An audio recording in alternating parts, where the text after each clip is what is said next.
talk about NIL for a second. It's a sore spot. I bet. I mean, this came on the scene. How do you feel about it? And what do you think about it so far? I think it's great.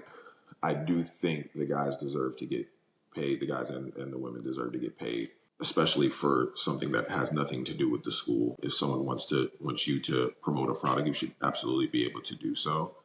I do think there's some kinks that need to be worked out.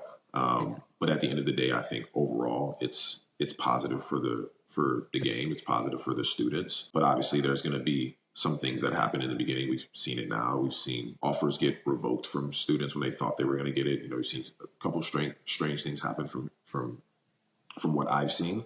But overall, I think it's good for the kids. They do deserve to get paid. And I remember being a college student and not having much money to work with, and it would have been nice to be able to make a post on social media and be able to get yourself some lunch or get yourself some clothes or whatnot. Definitely. I mean, I agree with you. I think that I think with anything new or with anything where there's change, it's never going to be perfect, especially in the beginning. And they got to iron, obviously a lot of things out.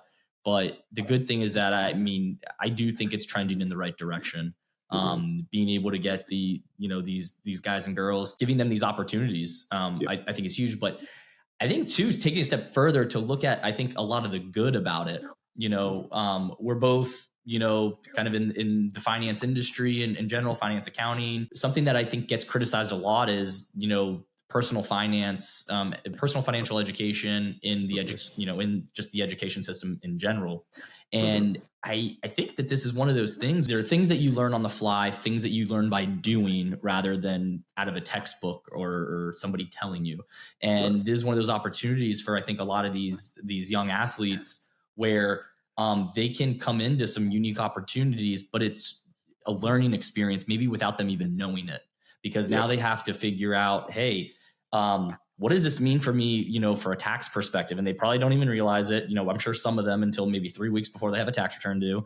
And they're like, wait, what? And I got to do, X, Y, Z. And, and hopefully they have good support systems around them. And I'm sure that the universities, at least I hope are putting systems in place to maybe give them guidance and help them with this stuff. But I think on the good side, it's probably helping them a lot from just, an overall education perspective on how certain things really in life after school work, especially if they don't have, let's say an internship or, they're not starting into their first job until after graduation. This is one of those things where they're going to start learning how to, manage these things, which I think that's a big plus. And they're getting exposure to things that especially the athletes, that they wouldn't have gotten exposure to until they finished playing in college and are making an actual paycheck and filing your taxes at 18, 19 years old.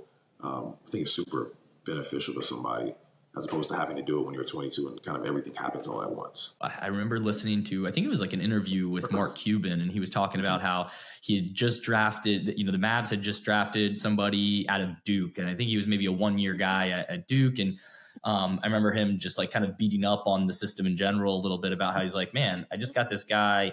We just picked him up from Duke and he's calling me asking me, how do I lease an apartment? And wait, how do I get the bank account open and all this stuff? And he's like, he went to Duke, this is a huge university. And I think it speaks volumes about, things that can be improved